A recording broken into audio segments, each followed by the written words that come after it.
போன ஏப்ரல் மாதம் ஒரு ஃபாரின் எக்கனாமிஸ்ட் சொன்னார், 38% வந்து கோல்டு ரேட்டு கம்மியாகும் அப்படின்னு சொன்னார். அதுக்கான ரீசன் வந்து போன இன்டர்வியூலேயே சொல்லிடுறோம், திருப்பி நான் ரிப்பீட் பண்ணுறேன். ஸோ சைனாவோட 4 ட்ரில்லியன் டாலர் வந்து அங்கே யூஎஸில் இன்வெஸ்ட்மெண்ட் பண்ணியிருக்காங்க.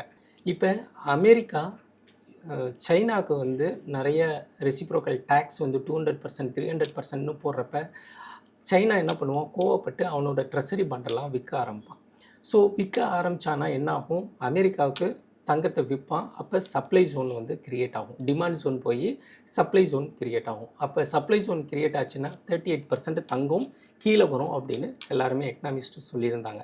ஆனால் சைனாவோட இன்வெஸ்ட்மெண்ட் 4 ட்ரில்லியன் யூஎஸில் இருக்கிறப்ப இப்போ வந்து அவன் ட்ரெஸரி பாண்டை விற்றான் அப்படின்னா அவன் வந்து கோல்டை திருப்பி கொடுப்பான். அவன் இன்வெஸ்ட் பண்ண $4 ட்ரில்லியன் வீழ்ச்சி இன்வெஸ்ட்மெண்ட்டும் கம்மியாகும்.